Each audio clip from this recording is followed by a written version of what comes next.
Bueno, queridos amigos, muchas gracias por la participación en esta nueva jornada de vuelo, de fundamento y vuelos de la cultura para el siglo XXI. Perdón, conté un curso.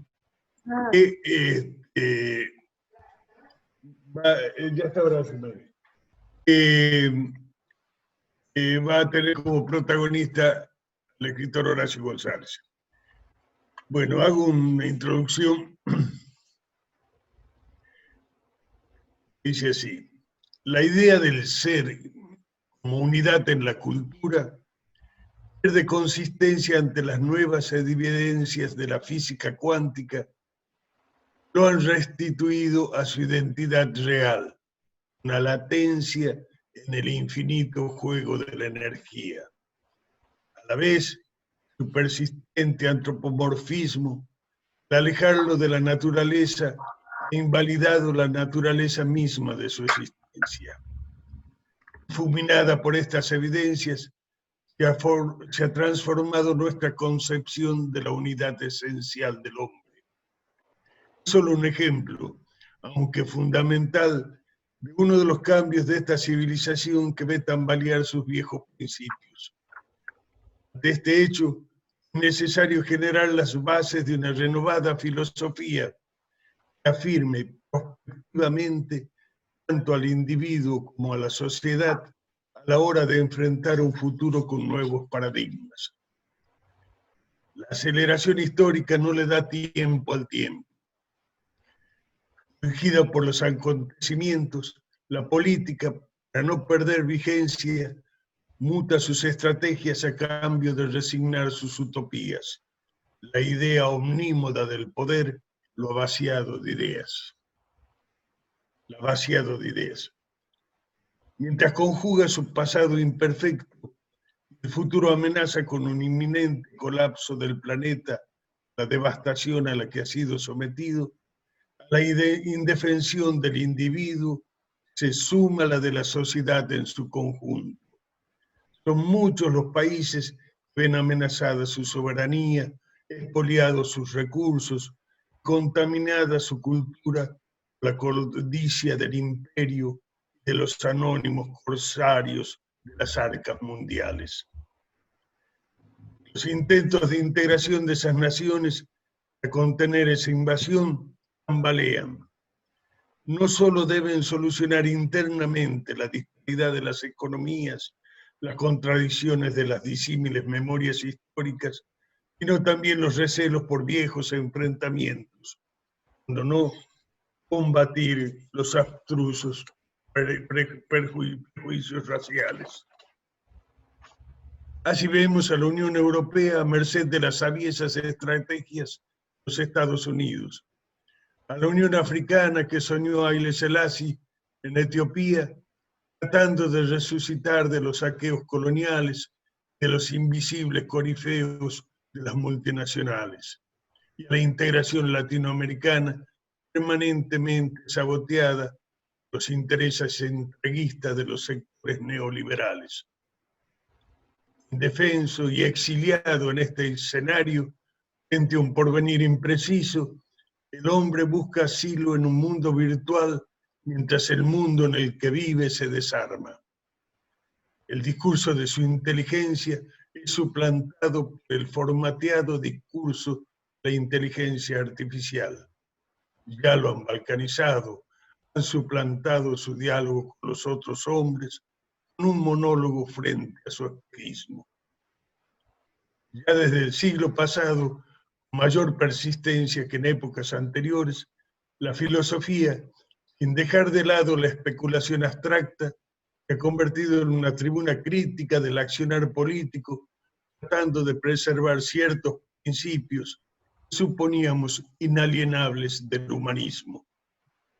Es ahora en que la hondura del pensamiento está siendo eclipsada por la estrategia de un discurso teledirigido, se hace necesaria su intervención para instaurar un horizonte axiológico que nos oriente hacia un nuevo destino.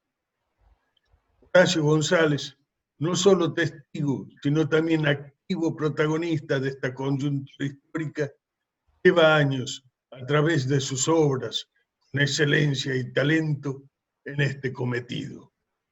Su participación honra este primer ciclo de Fundamentos y Vuelo de la Cultura del siglo XXI que organiza la Casa de Salta en Buenos Aires. Horacio González,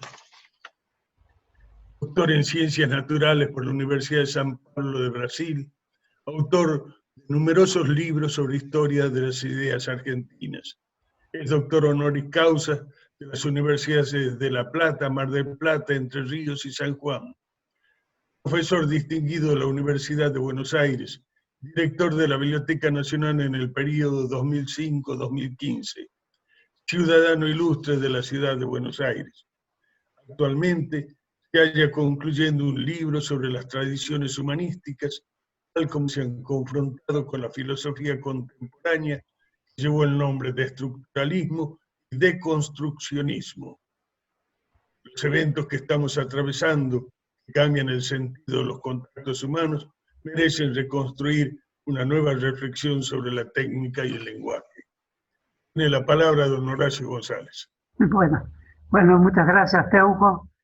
Le doy un gran saludo y un abrazo a todos los concurrentes a esta modalidad de reuniones que ha sido impuesta por las circunstancias que vive la humanidad, y por eso mismo podemos comenzar examinando la vigencia, la extraña vigencia y la sorprendente reaparición del concepto de humanidad, que por su abstracción, su valor sumamente general y su amplitud a veces indeterminada, no estaba siendo solicitado por las grandes reflexiones y teorías de finales del siglo XX.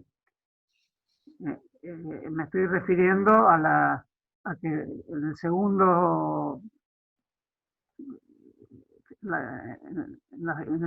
hacia los finales del siglo XX, durante las décadas, las 3 o 4 décadas del final del siglo XX, tuvieron enorme vigencia todas las tesis filosóficas que establecían una fuerte sospecha sobre la vigencia del sujeto. El sujeto entendido no solamente como un hombre o una mujer o una conciencia, sino entendido como el núcleo central que aporta las significaciones de lo vivido y que permite interpretar nuestras acciones. El concepto de estructura, que surgió a partir de los años 60, pero que había sido preparada por la obra de los grandes antropólogos franceses que estudiaron a los aborígenes o a las poblaciones originarias de América Latina. Es el caso notorio de Lévi-Strauss, que es una de las grandes cabezas pensantes del siglo XX, en sus estudios sobre la Amazonia, sobre los grandes núcleos poblacionales, hoy casi todos extinguidos de la Amazonia. Encontró que el sujeto debía desaparecer en nombre de un estudio de estructuras de parentesco, en nombre de las grandes significaciones lingüísticas, de los significantes mitológicos, y todo eso debilitó la idea de sujeto de una manera que no podemos reclamarle sus grandes exigencias teóricas. No podemos, ante una aventura filosófica de esta índole como la que intentó el estructuralismo, socorrernos o apoyarnos en las viejas tesis sobre el sujeto historicista, que de por sí y de antemano tenía interpretadas las secuencias históricas como secuencias con sentido. Esto hoy pertenece a un profundo problema, porque ese debate entre estructuralistas e historicistas, estos últimos pensando que es el sujeto el que le da sentido a la historia, y los primeros pensando que hay que estudiar la estructura última de ese sentido que está en la lengua y en las grandes formaciones que permite la lengua para crear sentido, es decir, las estructuras lingüísticas que nos determinan como sujeto y no nosotros a ella. Entonces me da la impresión de que ese gran debate que no ha finalizado pero que al comenzar el siglo XXI ya estaba en manos de una corriente que también tuvo su influencia a partir de, sobre todo de la filosofía francesa, pero que la Universidad Argentina recogió con entusiasmo, que era una variante del estructuralismo, pero a la inversa, que se llamó deconstruccionismo, que suponía precisamente que todas las grandes unidades de la identidad, ya sea la identidad nacional, la identidad cultural, la identidad de la persona humana, eran elementos macizos o incapaces de presentarse frente al sentido de los acontecimientos, que precisamente por ser pequeñas moléculas que cambiaban todo lo que existía a su alrededor, que lo trastocaban, y lo que existía a su alrededor era la historia, las existencias comunes, la colectividad, la comunidad organizada o no organizada. Todo eso, el acontecimiento venía a separarlo, a ponerlo entre paréntesis, digamos así, en virtud de los hechos nuevos, que podían ser o no revolucionarios, pero sí eran hechos nuevos. Y esa novedad consistía precisamente en un trabajo sobre el vacío.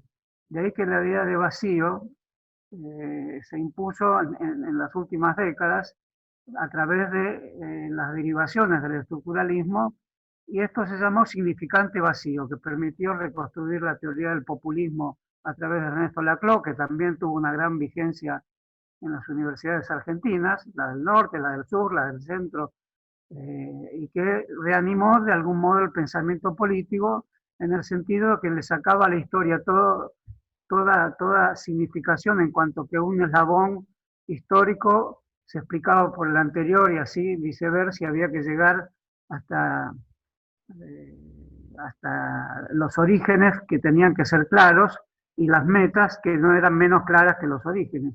Esta idea de vacío, de significante vacío y de acontecimiento hizo de los orígenes, apartó a los orígenes de la explicación, se omitió la idea de lo originario y se omitió la idea que había una teleología. Esto quiere decir un sentido de la historia, un sentido prefigurado de la historia.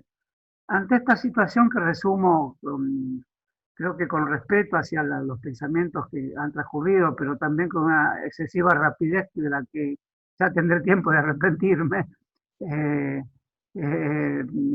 lo que quiero decir es que me parece que la enfermedad universal que nos ha traspasado a todos y que ha cambiado nuestro régimen de vida de una manera dramática y drástica, ha dado nuevo valor al domicilio, pero también ha desvalorizado los contactos, las conversaciones personales, ha provocado nuevas intermediaciones para la conversación, como esta, que no tenemos que criticarla, pero que de alguna manera hay que pensar que en algún momento debe dejar paso nuevamente a la reconstitución de la vida en los términos en que la conocimos, es decir, con el ideal experiencial al alcance de la mano.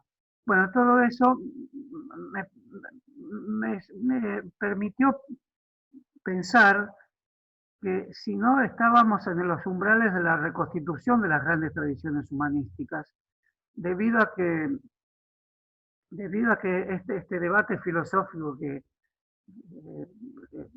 describí de una forma tan sumaria, y que involucraba, por supuesto, el debate sobre la técnica, que tenía distintas posiciones sobre la tecnología, si seguirla como el rumbo de los descubrimientos que iba a aliviar el pesar de la vida de los humanos, o si criticarla como las grandes escuelas filosóficas del promediar del siglo XX la criticaron como una razón instrumental que justamente hacía del arte, de la cultura y de la poesía sistemas de comprensión regidos por la doble presión que existía entre la industria de la cultura y la recepción popular de la cultura, que estaba bañada en esa imposibilidad de obtener la libertad que le quitaba la industria cultural. Ese concepto de industria cultural que surge en los años 40 y que tiene perfecta vigencia hoy, cuya encarnación mayor es la televisión y el cine, donde en esto último hay que aclarar que hay grandes obras de arte. Entonces, todo eso me parece que hoy no es que se haya agotado, porque efectivamente como han cesado los espectáculos artísticos, aunque no cesó la creación artística, ha cesado el público, ha cesado la polis, es decir, la ciudad.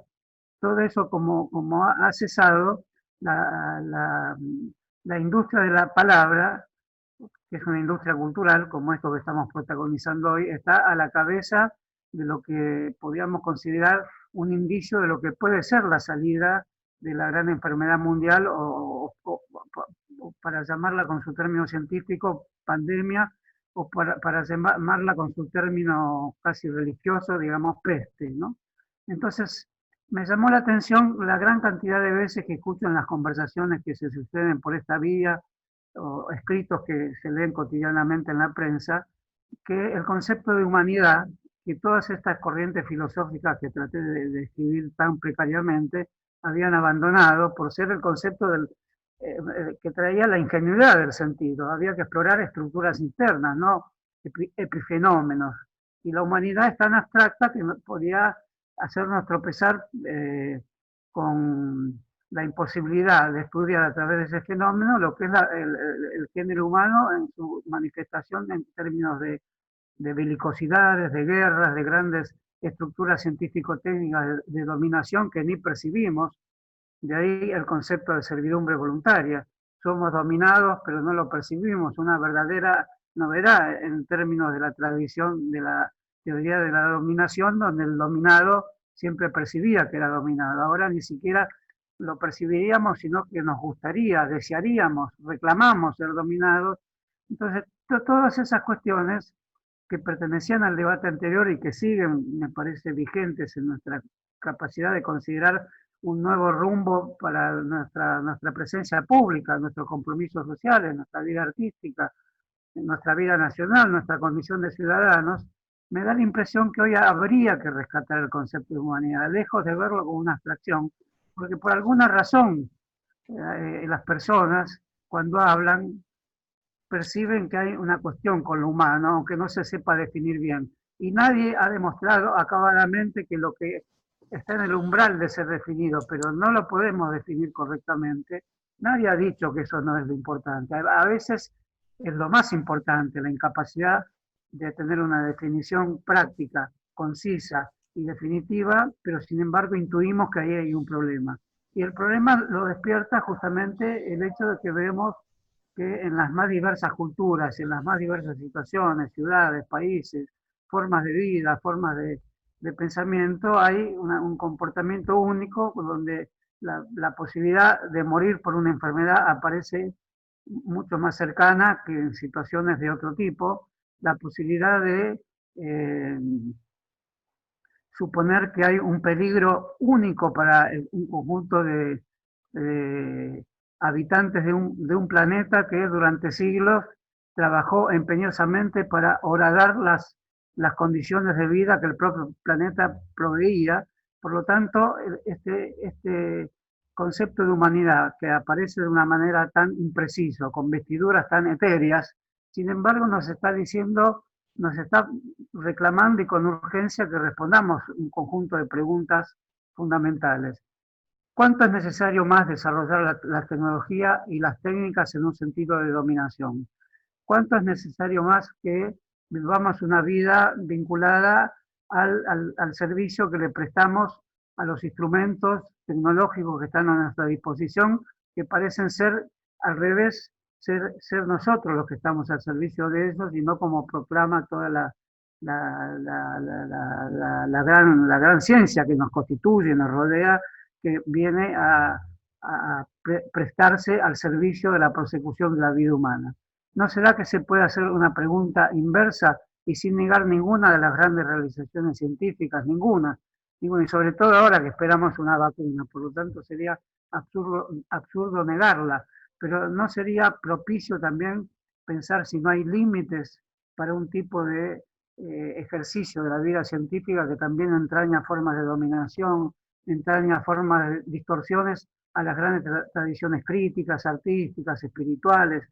¿No sería entonces necesario también pensar cuáles y cómo fueron las ciudades que construimos, las grandes megalópolis que tienen bellezas arquitectónicas enormes, en la ciudad en que todos nosotros vivimos. Pienso en Buenos Aires, mi ciudad, y en Salta, la ciudad de muchos de los concurrentes a esta conversación.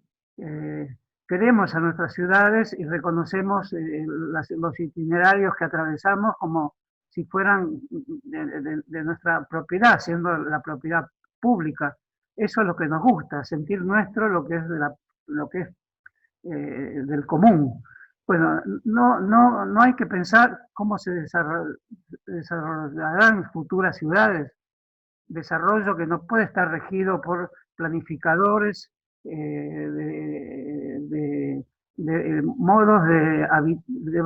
modos habitacionales que, sumados a la gran dificultad de entender por qué las ciudades tienen una disparidad social tan enorme entre los que están en la cúspide de la disposición de medios de vida y los que están en la pobreza más horripilante, en las ciudades en todo el mundo, y no es Buenos Aires precisamente la que tiene el mayor escándalo en su haber respecto a esta disparidad, pero existe, y cómo es que existe. Todo esto no será cuestión de pensarlo también con un nuevo urbanismo, una nueva relación entre la ciudad, sus afueras, que son en lugar de depósito de residuos, al punto que la vida humana puede considerarse también residual y descartable, como dicen hoy las grandes doctrinas con las que se renueva el pensamiento religioso. Y acá quiero enfatizar que tanto el pensamiento religioso como laico y como el pensamiento científico que piense sobre sí mismo, y el pensamiento histórico que piense sobre sí mismo, y que no quiere imponerle a ninguna otra beta conceptual sus propias realizaciones, sino es momento que el concepto de humanismo y humanidad vuelvan a articularse, a conjugarse como modo de realizar estas grandes preguntas que reorienten la política de los pueblos, no solo en el sentido democrático, sino en el sentido de equilibrar el enorme dominio que ejerce sobre la vida cotidiana, sobre nuestro lenguaje, las grandes tecnologías. No hablamos igual que hace 10 años, hay palabras nuevas y todo idioma debe recibir palabras nuevas, pero hay algunas que no traen consigo una carga de conocimiento. Así como hay otras que se incorporan de otras dimensiones lingüísticas que sí traen carga de conocimiento, porque ningún idioma tiene fronteras rígidas, pero da la impresión que hoy hay también una decadencia simbólica de los idiomas, así como hay una decadencia simbólica del estudio de las humanidades, y por lo tanto, un poco haciendo el balance de las grandes filosofías anteriores que describí de una manera casi irresponsable, si no sería cuestión de volver a las grandes fuentes clásicas del conocimiento, sin abandonar ninguna de las... No estoy planteando ninguna experiencia que coarte la libertad de expresarse en los términos en que todos los conocimientos que lleguen a constituirnos como sujetos conscientes de las penurias y las grandes realizaciones que aún nos esperan si las penurias estas se superan. No estoy pensando en ninguna secta que descubra nada nuevo. Estoy preguntándome si la vuelta en la conversación diaria de la palabra humanismo, que es una palabra desprestigiada en la filosofía, no lo fue en el Renacimiento, por supuesto, y no lo fue para los grandes pensadores del existencialismo en los años 50 y 60 en Europa y también en la Argentina, pero lo es ahora. Me pregunto si este nuevo surgimiento de la palabra de una forma espontánea, impensada, dicha como al pasar entre todos nosotros, y eso no se puede negar, lo escuché mucho en distintos tipos de personas y en los diálogos producidos a través de esta vía, porque hay un destino de la humanidad que está en juego, hay un peligro que antes no habíamos sentido, tantas personas, millones de personas al mismo tiempo, y junto a ello una lucha política muy oscura que persiste y sigue como una sombra este gran drama que vive la humanidad. Entonces no será momento de revalorizar con seriedad, dotándola de nuevos conceptos, de nuevas capacidades explicativas y de autorreflexión, esta noción de humanismo y humanidad. Si la pregunta es correcta, certera, inspiradora, me parece que podría abrirse en nuestras respectivas disciplinas artísticas, científicas, culturales, una posibilidad de que en nuestro país, en nuestra región, aún con las dificultades que todos conocemos, que han sido multiplicadas por el virus, y dije por primera vez la palabra virus, sino es que puede crearse una comunidad en la Argentina, una sociedad, que es un término más complejo. La comunidad habla de una unidad más facilitada, de una comunión. La sociedad nos invita a convivir con diferencias y con las brutalidades que estas diferencias puedan tener. Las dos cosas tenemos que hacer, vivir con un sentido comunitario y descansar en la protección que nos da la comunidad, para lo cual tenemos que aportar nuestra propia voluntad de proteger a los demás, pero también vivir en las sociedades, que son las que nos exponen al riesgo. Y tenemos que conocer el riesgo para poder conjurarlo también. Hoy tenemos ante nosotros un riesgo que debatimos todos los días. ¿Termina la cuarentena o no termina? La cuarentena nos molesta, pero sabemos que tenemos que sostenerla. Hay personas que con cierta irresponsabilidad y con un interés evidentemente de convertirla en una pieza política redituable, vulneran la cuarentena. Por supuesto que la cuarentena cambia y trastoca nuestra vida de una manera indeseada, pero es cierto que con eso estamos ensayando una pequeña porción de nuestra responsabilidad individual y pública también respecto a nuestros semejantes. Entonces, todos estos temas me parece que el concepto de humanismo y humanidad que transponen la política, no son conceptos de la política, pero que también pueden renovar el estilo político con que en la Argentina y en el mundo se hace política, pues es una forma que está muchas veces más cerca de de una virulencia infinita que de la capacidad constructiva que naturalmente tiene que tener la política. Bueno, pues, espero no haberlos cansado y con esto doy fin a mis palabras y les pido disculpas. No es que no las preparé, la tengo demasiada pensada como obsesión para que de esto salga una buena charla. Si es de prolija es porque es una obsesión. Para pensar con más tranquilidad, los temas tienen que dejar de ser obsesivos. En este caso estoy obsesionado por este tema y por eso las palabras me salen un poco vertiginosas y hasta algo defectuosas. Les agradezco mucho que hayan escuchado. Y nuevamente, gracias a Teuco por haberme invitado. Muy bien, Horacio. Bueno. No hay aplausos. Clarísima inteligencia. Los participantes, ¿alguno quiere hacer una pregunta o opinar algo sobre el tema?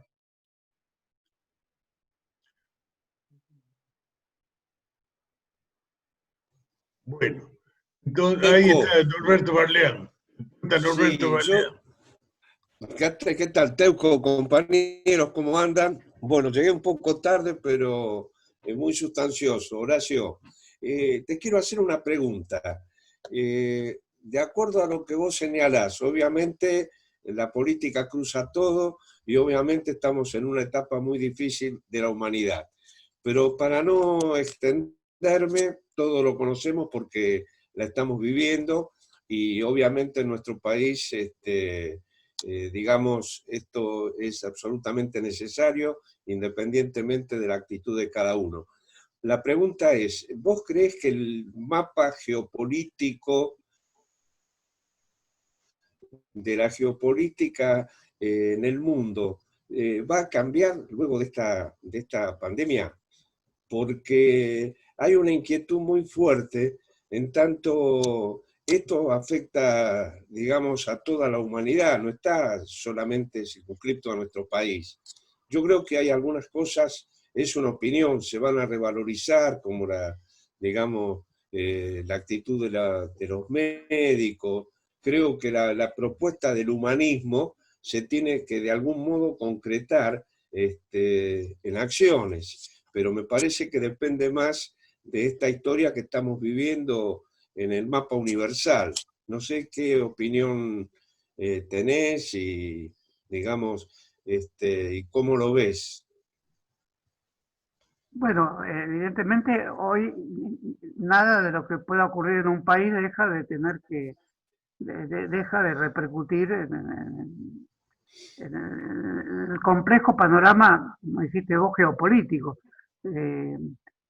Hoy el mundo está, incluso antes de la pandemia y después de la pandemia, cuando esto ocurra, y habrá que ver cómo ocurre también, cómo deja las cosas que están trazadas por un signo de desigualdad enorme en las vidas, cómo se construyen o se mantienen los poderes y se construyen nuevos poderes.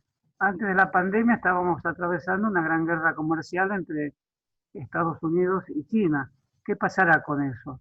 Evidentemente se suma a esta guerra comercial, que es la guerra por tarifas, y que en un sentido muy general podemos decir que marca la cierta decadencia de un viejo imperio ya, como es el imperio norteamericano, y el surgimiento de otra gran potencia que no sabemos qué actitud va a tener con los países latinoamericanos, porque efectivamente China está presente en Latinoamérica a través de ayuda cultural, pequeñas cosas que tienen un profundo respeto por las culturas latinoamericanas, sus idiomas. Es una presencia sutil la que tiene China, porque se siente como si la historia fuera la historia de los imperios que se constituyen, gozan de su poder y caen. Evidentemente hay una expectativa en el mundo de que eso ocurra con el imperio norteamericano. ¿Qué va a pasar con nuestros países? Ahí no son los que se van a convertir en un nuevo poder, pero se pueden convertir en un nuevo signo de alerta también para la humanidad. Aún en la situación tan dificultosa que está Latinoamérica, con gobiernos muy obcecados, como el de Brasil, o con los golpes de Estado infortunados que se han dado en Bolivia. Entonces ahí la Argentina tiene una responsabilidad fundamental de mantener la vida democrática y renovarla al mismo tiempo.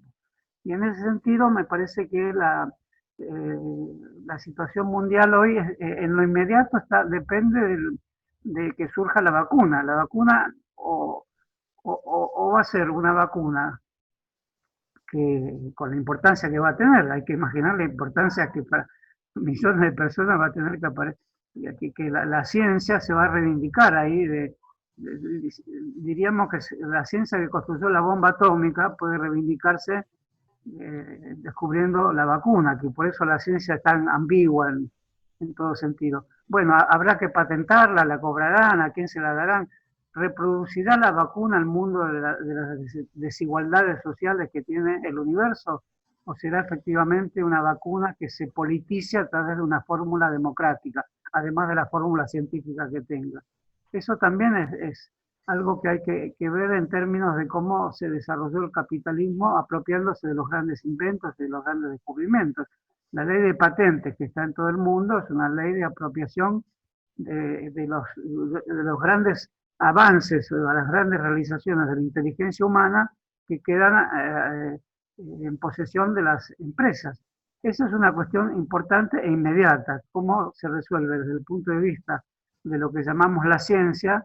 Un problema que con las cuarentenas no se va a resolver, porque la cuarentena tiene un enorme problema, no solo la dificultad del encierro, que yo soy partidario absolutamente de respetarlo, sino la destrucción de los trabajos y la destrucción de los pequeños trabajos y de los trabajos no registrados. Y eso crea una angustia fundamental en cientos de miles de personas en todos los países. Y eso no está siendo resuelto. Por lo tanto, pueden ser esas las personas más perjudicadas las que pidan que se rompa la cuarentena, porque solamente sería cambiar un régimen de muerte por otro. Tienen una posibilidad de morir no trabajando y una posibilidad de morir trabajando en medio de la infección. Por eso podemos definir esta época como una época de cómputos en relación a qué cálculo de muerte se hacen con un sistema o con otro. El que quiere romper la cuarentena porque quiere volver a un trabajo está pensando sobre la base de algo que todos deberíamos justificar. Si no hay otra posibilidad, pero ¿qué está haciendo con esto? Está aumentando la cuota de sacrificados que siempre precisó el capitalismo. Siempre el capitalismo hace cálculos de cuántos sacrificados se precisan para construir incluso una línea ferroviaria. ¿Cuántos se precisan? Tantos, 5%. Eso está siempre calculado. Entonces, Hay personas que pueden preferir entrar dentro del cálculo de probabilidades de la muerte antes de seguir en su casa en medio de una superior penuria, que todos la tenemos por el encierro, pero los que podemos alimentarnos y que tenemos una jubilación o lo que fuera, eso hablo así porque es mi caso, entonces tenemos una penuria menos. Bueno, y pasando de este tema, que es un tema existencial fundamental, y cómo sostener la pandemia, porque es vital para que se sostenga la democracia en la Argentina, sostener la pandemia, y cómo hacer que esto no sea un factor que arruine la posibilidad de volver a los trabajos, de volver a tomar un café en la esquina. Está la otra cuestión, que es cuántos de estos instrumentos de comunicación van a perdurar en la enseñanza, en las universidades, en las escuelas. Va a haber exámenes, el profesor va a poder hablar ante sus alumnos a viva voz, va a poder mostrar su cuerpo, sus tics, sus mañas, o vamos a tener que usar exclusivamente estos instrumentos. En mi opinión, van a quedar muchos de estos instrumentos, pero como son muy artificiales, van a quedar para cuestiones muy específicas, gerenciales o empresariales, y la enseñanza, que es tan vital. Creo que todos nosotros tenemos algo que ver con la enseñanza, la educación, la comprensión del mundo a través de distintas filosofías. Eso va a exigir normalmente reconstruir las universidades, volver a la conversación, volver a la voz que se escuche sin adosamientos de tecnologías para la voz. Es decir, tiene que haber algún tipo de comprensión, no digo de legislación, pues eso sería hasta inconveniente, pero algún tipo de comprensión nueva por parte de las instituciones públicas de lo que significan las tecnologías. Y en ese sentido me parece que el Estado tiene que intervenir en las cuestiones educativas, sin duda, para que los vendedores de plataformas de software para tomar exámenes, por ejemplo, que ya están haciéndolo, no hagan su negocio a costa del modo en que durante milenios se educaron las personas en las escuelas. Las escuelas es lo más antiguo que tiene la humanidad, un maestro hablándole a alumnos. Eso está en peligro. Todos sabemos que dar una clase por Zoom no es lo mismo, aunque lo hacemos obligados por las circunstancias, pero evidentemente la tecnología tiene una fuerza extraordinaria. La tecnología es lo único que tiene un desarrollo lineal en la historia de la humanidad. Un descubrimiento que sucede hoy es la apoyatura de un descubrimiento que lo supera, que ocurrirá mañana, y eso es una historia lineal. Hay pocos errores en la ciencia, desarrollos que, muchos hubo, sí, desarrollos que terminaron porque no resultaban efectivos desde el punto de vista pragmático o económico. Pero en general toda la ciencia se rige hoy por algo que no está en discusión. La ciencia de materiales vivos, digamos, se ha pasado a ciencias virtuales, a la ciencia del átomo, que permitió construir la bomba atómica. Pasamos al píxel, que son los pequeños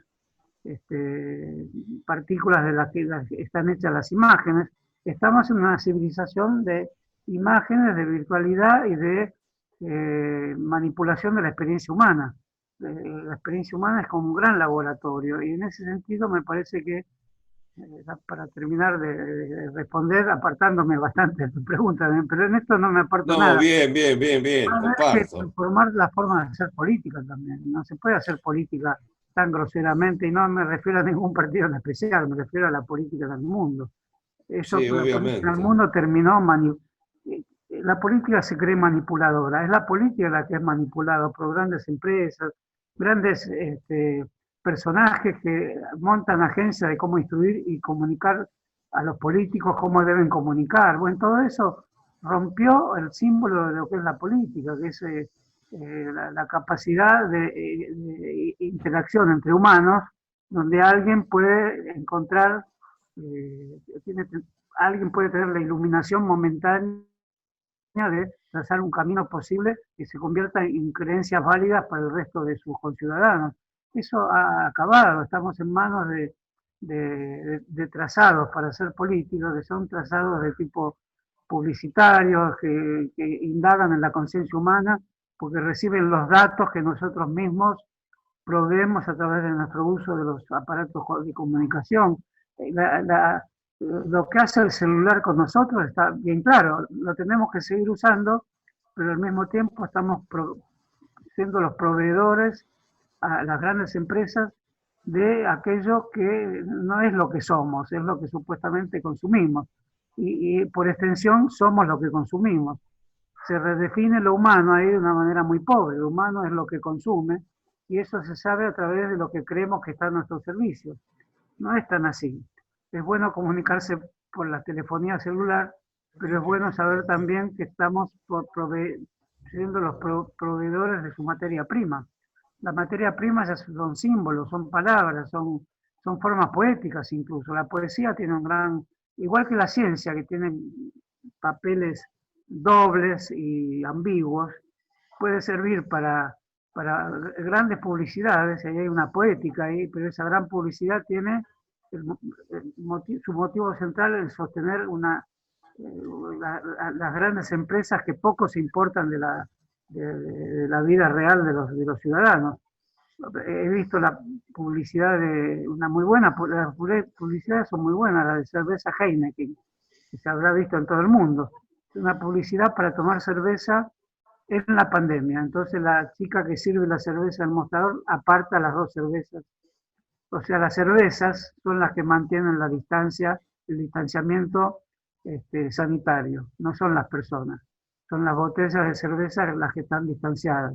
De modo tal que el objeto sustituye al sujeto. Se convierten las personas en un fetiche publicitario. Y la política terminó siendo un apéndice de ese fetiche publicitario.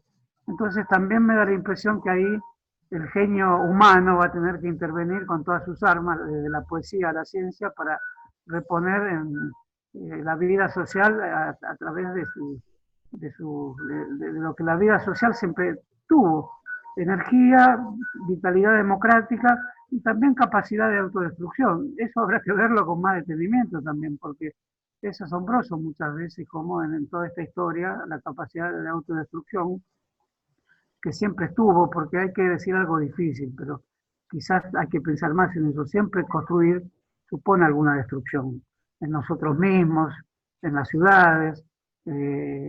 Las ciudades tienen que cambiar, pero han roto el modo armonioso de cambio. Hoy se destruye mucho más de lo que se construye en forma interesante, porque vamos a terminar viviendo en cubículos de 400 metros de altura, y que no dejarán de ser cubículos por más que lo presenten como la vida liberada, con una piscina en el piso 0 y con un ascensor que en 3 segundos vaya del piso 1 al piso 50.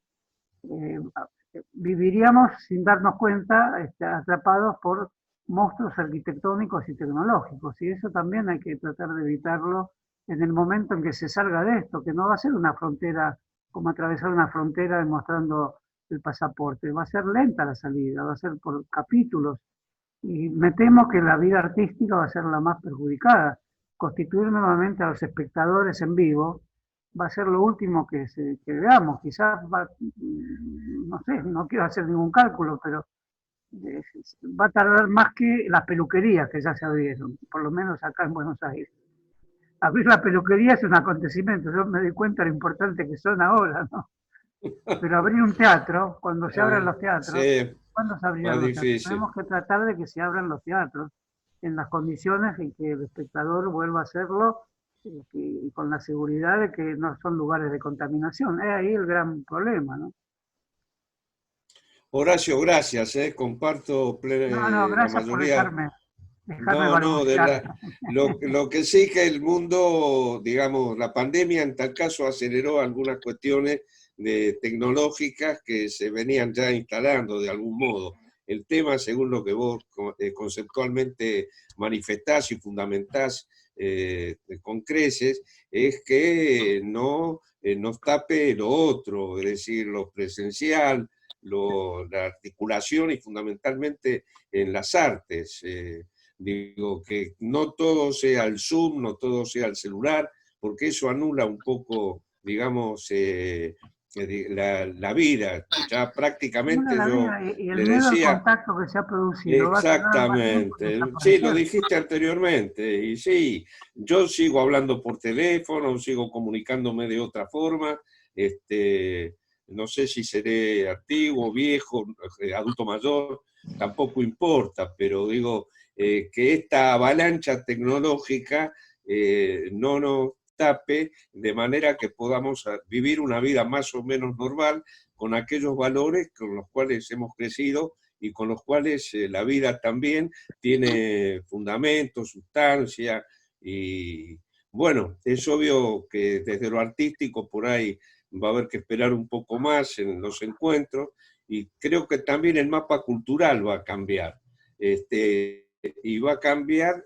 no solo en lo cultural, sino en los hábitos. Digo, por ahí tener que salir con barbijo, tener que, no sé, el mate que es tan tradicional en nosotros, no sé si vamos a esperar un año o dos, independientemente de la vacuna, pero bueno, te agradezco, Horacio, y te agradezco, Teuco. No, yo soy el agradecido.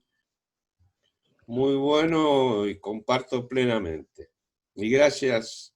Igual me quedo, pero ya por lo menos yo estoy muy satisfecho con la respuesta de Horacio. ¿Alguien más quiere hacer una intervención? ¿Una pregunta? Javier.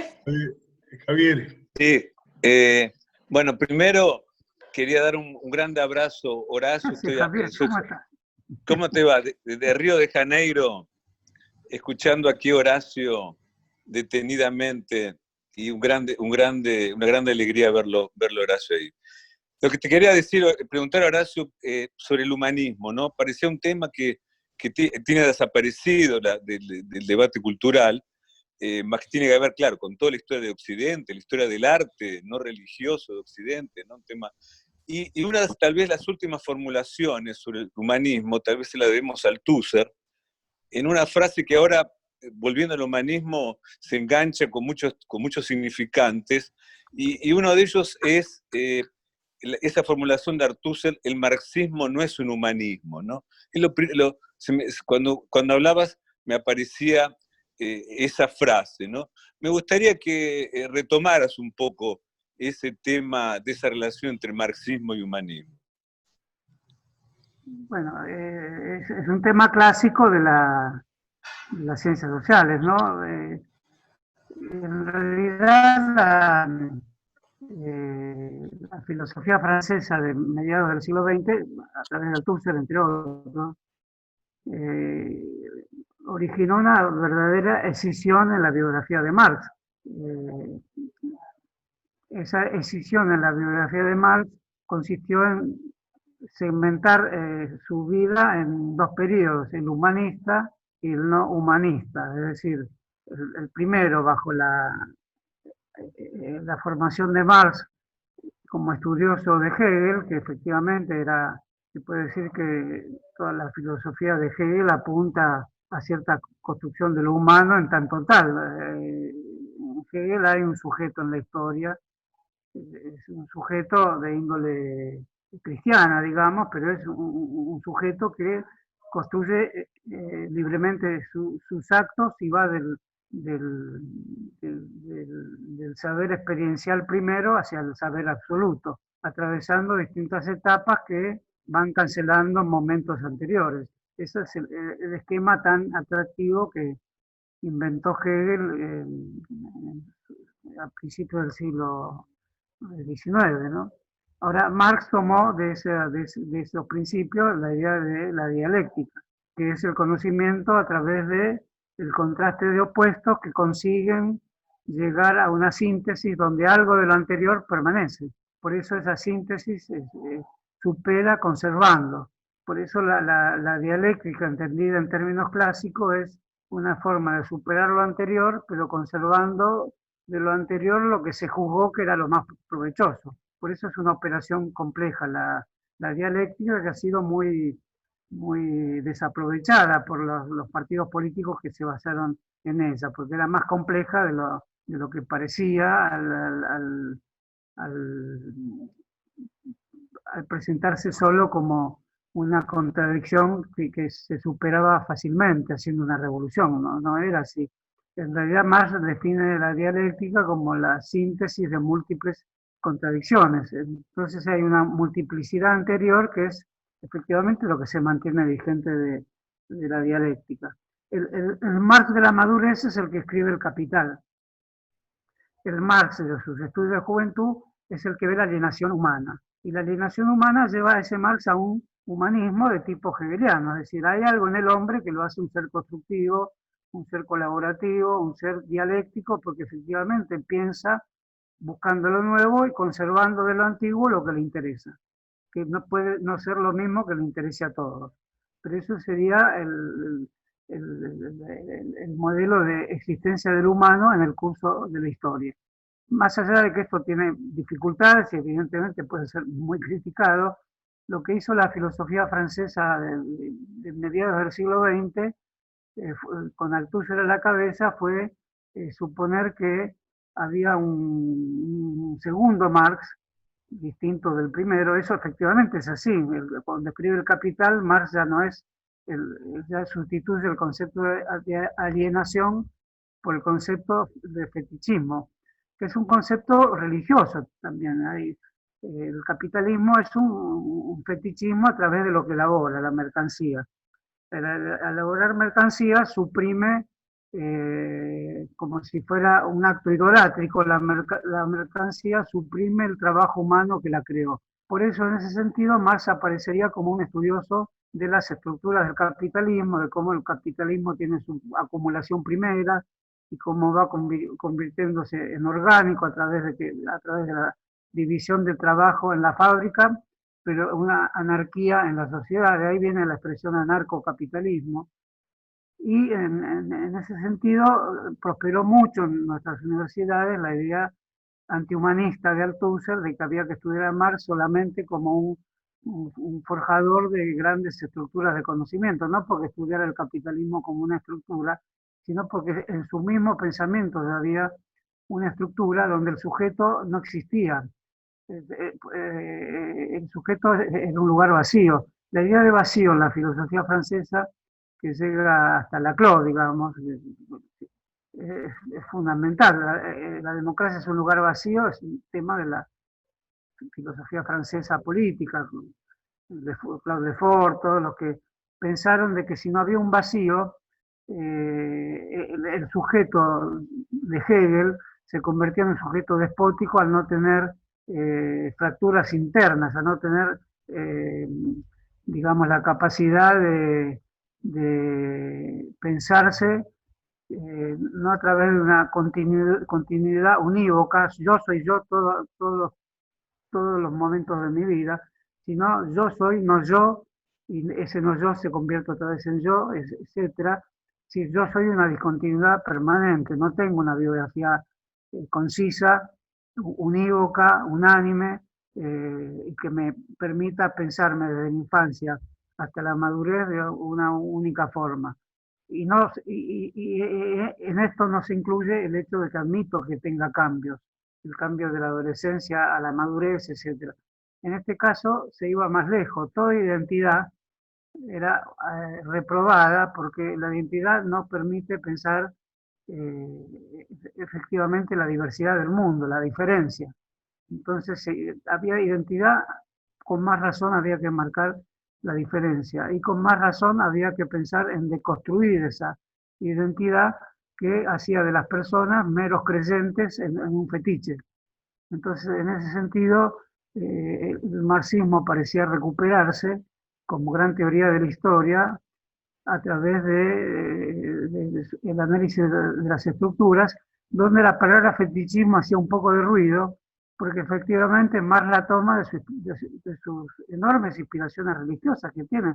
Él viene de una familia judía convertida al cristianismo. El papá se convierte porque era empleado del Estado de Prusia, y si se era judío no se podía trabajar en el Estado. Considerando lo que pasó después, era una medida casi benévola, ¿no? Hay muchos estudios sobre la influencia de las categorías religiosas, incluso en El Capital de Marx. Esto permite abrir un nuevo capítulo en la historia del marxismo, que es la teología política, y que es un capítulo que está latiendo en todos los pensamientos que surgen con ciertas características de novedad, porque tampoco podemos pensar, si admitimos que un sujeto tiene más discontinuidades que continuidades, y eso tenemos que admitirlo, y que no tenemos un yo unánime y único, por más que nos supongamos que en nuestra vida pública somos clientes de un poste único que se clavó, nos dio una cédula de identidad y nos dijo, seas tú.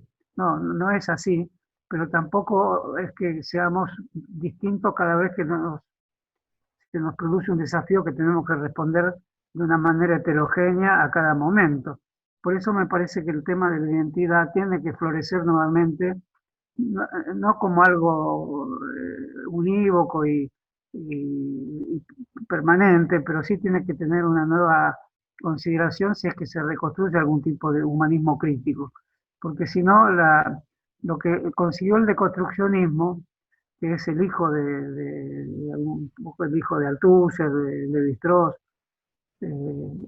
es muy importante porque fue el gran pensamiento de otro pensador francés muy significativo, que fue Derrida, Jacques Derrida, que la verdad también es un pensamiento casi religioso, es un pensamiento que mucho le debe a la hermenéutica judía, como el de Walter Benjamin, también, como los grandes pensamientos.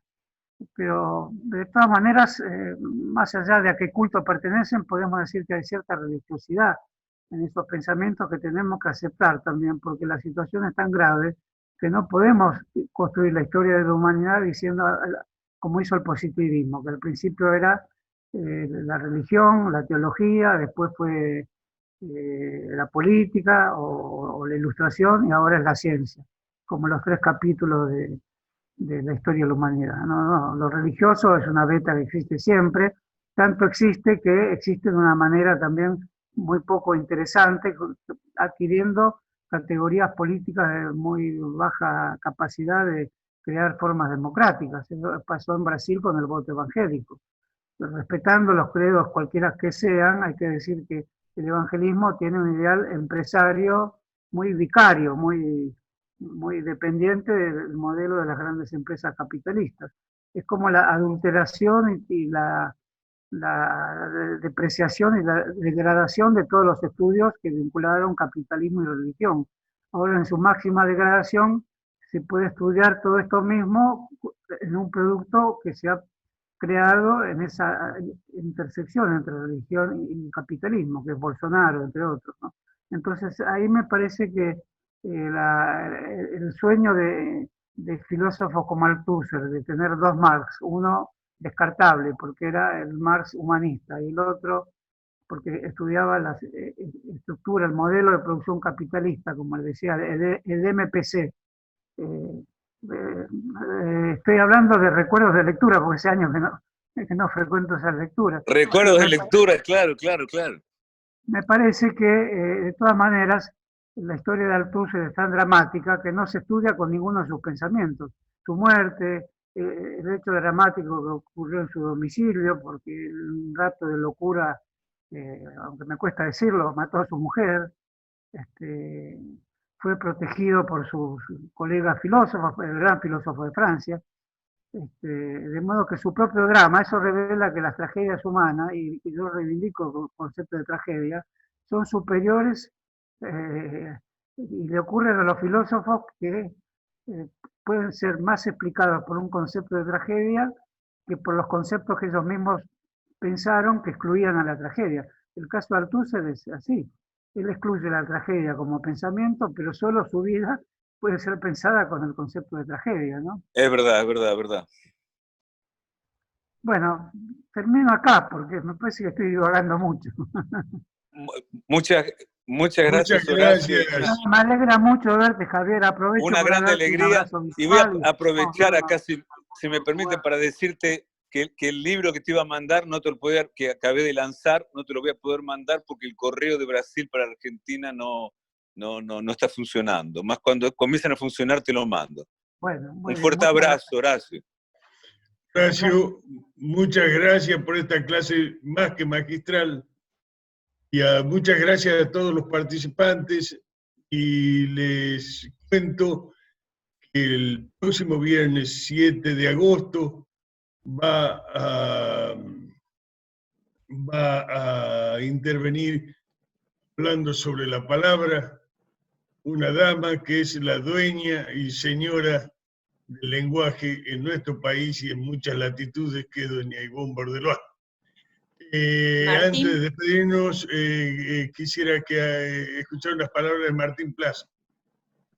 Sí, bueno, muchas gracias, Horacio. Soy un seguidor suyo desde hace muchísimo tiempo. Es un honor, un orgullo que participe de este ciclo que estamos haciendo en la Casa de Salta. Disfruto mucho de sus escritos, de sus charlas en la biblioteca anteriormente. Yo la extraño muchísimo. Sí, eran Está en muy extraordinarias. buenas manos el amigo Juan Sasturain, va a ser un gran director. Pero usted como director de los temas de los libros, el fondo del libro, creo que va a ser como ese rescate que tanto disfrutamos de las notas bibliográficas de Borges, en ese libro que es un tesoro total. Pero quería hacerle una última pregunta, de acuerdo, siguiendo el hilo de que se entró en el humanismo, el retorno a ese humanismo y cómo el estado de excepción, que hoy parece ser el que reina en todo el mundo y parece ser el gran éxito del neoliberalismo, porque es como que el estado de excepción en la economía y en la política fue preparando esto que ya se perfeccionó con el tema de la pandemia, y hoy en día tenemos doctrina, tenemos jurisprudencia, tenemos un gran conocimiento, por lo más en la Argentina, del estado de excepción, y cómo volvemos de ese estado de excepción ya que pareciera haber cumplido los sueños de Foucault, ¿no? de la biopolítica y del control que va a haber más adelante de la OMS, que casi requerimos, ¿no? Que la OMS tenga una mayor injerencia en las recomendaciones al mundo. Y entonces, ¿cómo ese humanismo cuáles serían las pautas? Usted habló de un humanismo crítico. ¿Cómo ese humanismo crítico, algunas 3 o 4 pautas, porque lo estoy relacionando con su artículo en página 12 de hace 2 semanas de Roberto Arlt y las alquimias y los peligros de algunos alquimistas modernos y desviaciones y aprendices de brujos que pueden haber en el camino, siendo que los conocimientos y los filósofos que más en el mundo tienen prensa son bastante parciales, ¿no? Pienso en el mismo Agamben con su estado de excepción, en Espósito. Creo que Byung-Chul Han es quizás el más completo, por esto que decía usted que es hegeliano y tiene más raíces, y tiene la ventaja de Oriente y de Occidente, ¿no? De tener esas categorías, y no son como muy parciales. Si uno piensa en Heidegger, bueno, volver a Heidegger, ¿no? Al pensamiento fuerte y los peligros de ese pensamiento fuerte que pueden derivar en nacionalismos también, ¿no? Entonces, con todo este aprendizaje bueno o malo del siglo XX, estado de excepción, biopolítica, Heidegger mal usado, mal pensado, el marxismo también con algunos fracasos, pero con un pensamiento que todavía creo que no dio lo mejor de sí. En la Argentina con un peronismo que todavía quizás no dio del todo los frutos de su pensamiento.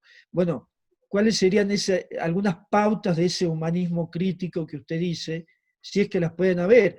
Francisco también denunciando la cultura del descarte, que creo que es un mensaje ético impresionante para todo el mundo, ¿no? Bueno, todos esos ingredientes que creo que algo dice usted en el artículo de Roberto Arlt, que entre líneas está diciendo bastante ahí, ¿no? Muchas gracias. Puse una invitación para mí mismo de pensar un humanismo, le agregué crítico para diferenciarlo un poco de cierto uso banal, donde la palabra tan importante como él se desgastó totalmente en su práctica. Además, ya que citaste a Heidegger, la Carta sobre el Humanismo de Heidegger es de 1947. Ahí comienza la decadencia, porque es el debate contra Sartre y contra la idea de convertir el existencialismo en un humanismo. Ahí esa carta de Heidegger es muy, muy radical respecto a que no hay un humanismo, hay una historia del ser que es diferente. Por eso están, acá leo un mensaje de Miroslav, estoy de acuerdo con Miroslav de que el cristianismo es una base del humanismo, por supuesto. Y el Renacimiento, eso no hay que olvidar, a Pico de la Mirandola, al propio Maquiavelo, aún habiendo escrito atrocidades, se puede considerar que es un proyecto de conocimiento del hombre, ¿no? Creo que la cuestión fundamental está en cómo resituar la cuestión tecnológica. Como sería absurdo negar la técnica, me parece que deberíamos organizar nuestra vida a la manera de Henri Thoreau, vivir en una cabaña aislados, pero aún así había una técnica de construcción de la cabaña, de modo que la cuestión es pensar alguna crítica a la tecnología que presuponga que no esté el saber tecnológico a cargo de construir las ciudades, los edificios, la forma del conocimiento, las formas de vida, las formas amorosas incluso. Todo el mundo protocolar que estamos viviendo hoy. Hay un protocolo para usar una escoba, hay un protocolo para cruzar un umbral o una calle. Lo vemos como necesario, o que te pongan una pistola en la frente para tomarte la fiebre en una estación de tren. Lo vemos como necesario y estamos haciendo, creo, un sacrificio muy grande respecto a cómo concebimos las libertades de circulación. Por eso la derecha argentina está haciendo hincapié en que no hay libertad. Y los que creemos realmente en la libertad debe hacer un sacrificio en nombre de un bien mayor, que es salvaguardar la vida. Y en ese sentido aceptamos que en una estación de tren alguien nos ponga una pistola para tomar la fiebre, que sería un acto compulsivo y reprobable, anulatorio de la libertad. Pero es un tema que tiene que ver con el estado de excepción, precisamente. Yo creo que sí, que cada vez más vivimos el origen de esa expresión, del prestigio de esa expresión, que es el pensamiento de Carl Schmitt, que también son pensamientos riesgosos todos esos, pero Carl Schmitt la ve como un retorno a la Constitución. No es un personaje, un troglodita que cree que siempre vivimos en estado de excepción bajo el comando de un jefe que decide a cada paso caprichosamente lo que deben hacer los demás. No es así, es un pensamiento que lleva a la Constitución, que la pone entre paréntesis en un momento dado, y por eso ahí el estado de excepción tiene una especie de condición casi sagrada también. Es la incapacidad de las instituciones de reglar la vida de las personas. Hoy vivimos un poco en ese estado de excepción. Todas las conferencias de prensa que vemos respecto a cuándo va a terminar la pandemia, cuándo va a terminar la cuarentena, tienen que ver con la idea de que se está manejando una excepcionalidad. Y esa excepcionalidad, gran parte de la población la ve como una necesidad para asegurar la forma de convivencia limitada que hoy tenemos. Entonces, en ese sentido, me parece que el estado de excepción no es de por sí malo, es por el contrario un momento de decisión que a veces tiene que ver con una especial salida de los parámetros de la normalidad y de la razón incluso. Por un segundo, la razón cede su paso a una intuición. Y ese es un estado de excepción que después vuelve a fórmulas más encasilladas y protocolares. Pero el estado de excepción no tiene protocolos, es un estado de evitación de todas las instituciones. En ese sentido, yo creo que es interesante ese concepto porque revivifica la política del estado de excepción.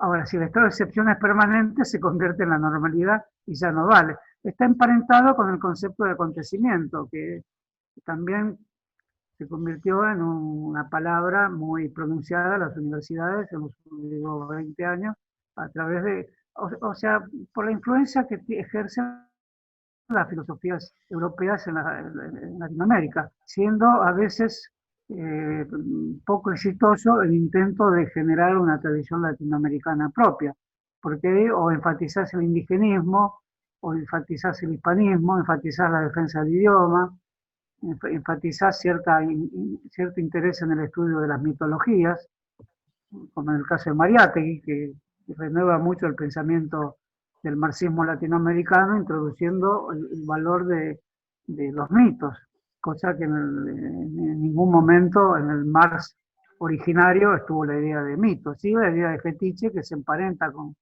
la idea de mito. Entonces me parece que todos estos conceptos que vos pronunciaste, sobre todo el estado de excepción, van a tener que ser renovados y repensados. Pero no pienso que la vida sea otra cosa que el intercambio permanente, como un canje permanente del momento de excepción con el momento de rutina, ¿no? Eso me parece que hay una dialéctica entre rutina y excepción que de algún modo es el secreto de la existencia. Hubo un mensajito ahí que no leí, así que digo, porque este sistema del Zoom es curioso, porque trae una imagen tipo televisión, no está desarrollado tecnológicamente de una forma más diestra, pero ojalá que no lo esté, porque va a reemplazar la conversación. Ojalá que sea esto, que quede ahí, porque si no, en serio, corren peligros de otras formas de comunicación, que quede limitado a ciertos estilos de conversaciones. Se decía en ese cartelito que vi, porque también tiene la posibilidad del texto, con lo cual uno no sabe si responder al texto o a la figura icónica que tiene por delante, que en este caso es Martín Plaza. Entonces nos convertimos un poco en íconos todos, ¿no? Y hay un texto que aparece que dice, la técnica siempre fue un problema. Sí, lo leí bien porque fue muy rápido. Claro, la técnica siempre es un problema. Incluso en Heidegger, parece que critica la técnica, y la critica realmente, pero como tecné significa en griego arte también, ahí tenemos un tema muy interesante. Arte y técnica serían lo mismo en la lengua griega, y tal como lo vieron los primitivos griegos, los griegos que nos interesan, ¿no? Donde nacen los grandes pensamientos que aún están vigentes entre nosotros. Si arte y técnica son lo mismo, ahí tenemos otro gran tema también. Bueno, Martín, también yo aplaudo y saludo a todos y me emociona estar... Estamos, no se sabe dónde, pero se sabe que hay una casa de Salta. Bueno, la próxima será en Salta con un buen asado y empanadas, entonces. Estamos. Bueno, ojalá podamos volver a caminar los caminos del país, ¿no? Sí. Muchas gracias. Bueno, muchas gracias, Horacio. Muchas gracias a todos. Ahí está Rafael Oteriño, gran poeta y que ha participado también. Sí, un gran saludo, un gran abrazo para Oteriño, para Rafael. No. Y como les repito, los esperamos el próximo viernes 7 con Ivonne Bordelois. Muchas gracias a todos. Bueno, saludos a todos, fue muy emocionante.